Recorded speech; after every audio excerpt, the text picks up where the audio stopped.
C'est toujours un plaisir pour nous, chers téléspectateurs, de vous savoir de plus en plus nombreux devant votre petit écran pour cette émission Les Plus Forts. Les Plus Forts est une émission sociale qui nous transporte dans l'univers des personnes dites handicapées, invalides et démunies, mais qui ont su, quelque part, vaincre leur handicap. Ce jour, nous parlerons de la trisomie 21. Et pour parler de ce sujet, nous avons approché une famille qui a une petite fille trisomique. Et elle est avec nous sur ce plateau. Alors, sans plus tarder, je procéderai à la présentation des invités et je commencerai par ceux qui sont à ma gauche, à savoir Monsieur Timba Emmanuel. Bonjour, monsieur. Bonjour, madame. Bonjour, chers téléspectateurs de l'émission Les Plus Forts. Monsieur Timba Emmanuel est donc rééducateur et psychothérapeute. Et tout juste à côté de lui, j'ai Madame Jessie Suzanne. Bonjour, madame. Bonjour. Bonjour, chers téléspectateurs. Madame Jessie Suzanne est psychomotricienne et elle est aussi représentante de l'association où est la petite qui nous réunit ce jour. Et comme je vous le disais, cette petite, à qui j'ai tout mon honneur, c'est la petite Jomo Numbise Juliana. Bonjour, Juliana. Bonjour. Comment tu vas? Vous passez aussi le français, quoi. Voilà. Et comme vous pouvez le constater, chers téléspectateurs, on aura beaucoup de complicité avec Juliana ce jour, parce que Juliana, n'oubliez pas, elle est la trisomique qui nous réunit sur ce plateau. Et à côté d'elle, c'est sa mère, Madame Kwamini Nangpa Célestine. Bonjour, madame. Bonjour, madame. Bonjour, chers téléspectateurs. Voilà. Maintenant que le décor est planté, nous allons procéder à l'entretien. De retour sur le plateau, je commencerai mon entretien par Juliana, cette petite Jomo Numbisu qui nous réunit ce jour. Rebonjour, Juliana. bonjour. Parle fort. Comment tu vas? Merci. Tu fréquentes? Ça, c'est bon.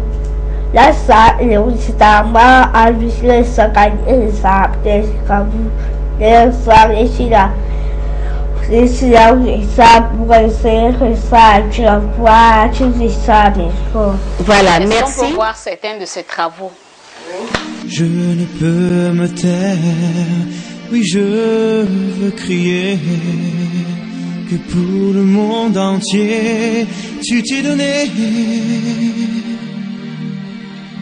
Tu as payé le prix, tu as donné ta vie, tu as persévéré jusqu'à la fin. Que puis-je te donner? Que puis-je t'apporter? Je n'ai rien à t'offrir, mais en retour... Alors on a vu ces travaux. Elle est dans une école spécialisée ou une école normale? Non. Et combien d'années a-t-elle déjà fait dans cette maternelle? Elle a fait 4 ans déjà. Parfois, elle prend le balai, elle prend de l'eau pour pouvoir laver le sol, mais elle s'en sort pas bien. Elle va aussi laver les assiettes. Elle cherche aussi à se laver seule. Quand je pose les habits, elle s'en va vers les habits pour pouvoir laver. Qu'est-ce qu'elle peut bien faire? Avoir l'assurance que ça, Juliana peut bien le faire. Elle danse. Elle aime aussi arrêter le micro, chanter en dansant. Elle aime bien ça. Je reviens sur la question sur l'école, l'école. Pourquoi on n'avait pas cherché une école spécialisée? Quand je l'ai envoyée à la maternelle, il y a une dame qui est passée lui voir et dit que l'enfant, si c'est un enfant qui ne peut pas assumer l'école comme d'autres enfants. La copine de ma petite soeur m'a alors montré l'école La Quintini dont je parlais tout à l'heure. C'est là où je l'ai amenée là-bas. On m'a aussi montré d'autres écoles, mais c'était plus cher que moi, plus élevé. C'est là où j'ai laissé à La Quintini ici à la maternelle. Il faut qu'on se comprenne. Il y a une complémentarité entre la psychiatrie et la psychothérapie. À la naissance, tous les enfants reçoivent 46 chromosomes de leurs parents. Et ces chromosomes-là se mettent en paire, se regroupent en paire pour former 23 paires de chromosomes. Les enfants mongols, il faut dire que cette appellation vient de l'un des premiers médecins britanniques qui a eu à faire une description détaillée sur ces enfants. Et il a rapproché certaines caractéristiques physiques de ces enfants à ceux des habitants de la Mongolie. Bon, moi, à mon humble avis, pour ceux qui ne connaissent pas, on peut leur accorder quand même cela. Mais sincèrement, nous sommes là pour dire aux gens qu'il y a un nom scientifique, ok, qui est la trisomie 21. Dès la naissance, il y a certains aspects physiques au niveau de la tête, la forme de la tête de l'enfant, au niveau de la forme même de ses oreilles. Ce sont des enfants qui naissent en général avec de très petites oreilles. Et il y a aussi le cou. Le cou n'est pas assez apparent. Quand vous regardez bien le cou, il est assez réduit par rapport à la taille normale du cou à la naissance. Évidemment aussi physiquement, comme disait encore tout à l'heure Madame Jessie, à tout le monde de comprendre que malgré son handicap, on peut faire énormément beaucoup de choses. Et évidemment, elle amènera à vous qui nous suivez là-bas à la maison qu'il ne faut pas avoir honte de son handicap. Si on a un enfant, il ne faut pas le cacher à la maison parce qu'on a peur qu'on se moque et tout. Du tout pas.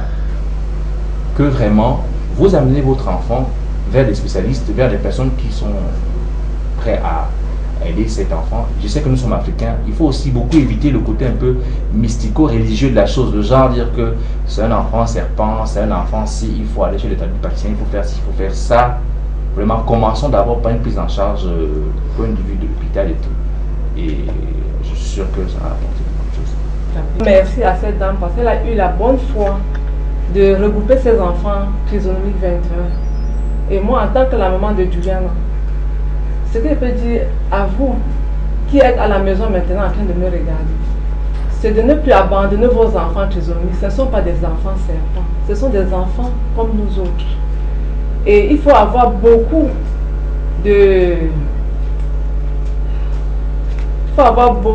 d'affection pour ces enfants-là, car ils ont besoin de ça pour grandir. Et j'aimerais aussi vous dire que vraiment, j'ai commencé par amener mon enfant dans un centre thérapeute et qu'à la fin, j'ai arrêté parce que je n'ai pas eu de moyens pour le faire, pour continuer. Et je voudrais vous dire, vous qui avez des âmes sensibles, que vous me venez en aide pour cet enfant afin qu'elle puisse s'épanouir dans de bonnes conditions. Chers téléspectateurs, vous avez suivi cette émission.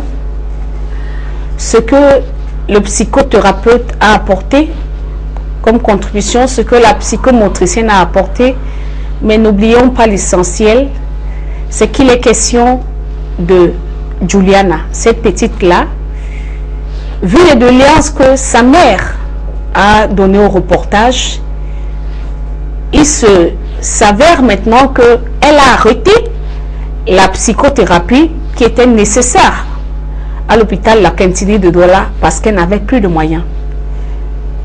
Vous qui l'écoutez en ce moment, vous qui nous regardez en ce moment, je sais que vous êtes des personnes qui ont les cœurs touchés par cette situation de la petite Juliana. Alors à vous d'agir pour son mieux-être. Vous ne quitterez pas d'ici les mains vides, bien sûr.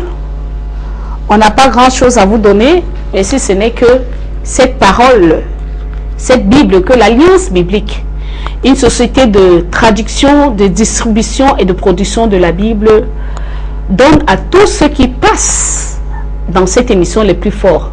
La société peut ne pas vous comprendre, mais Dieu vous comprendra toujours. Que Dieu soit votre meilleur ami. Oui. Ça, c'est pour Juliana. Vous ne la laisserez pas gribouiller dans ça, mais vous la lirez ça chaque soir. C'est pour toi, ma copine. Prends. Merci. Moi, alors, c'est très bien ça. Alors, à vous, Madame Jessie. Merci. À vous, Monsieur Timba. Merci, Madame. Nous sommes arrivés au terme de notre émission. Pour contacter Juliana,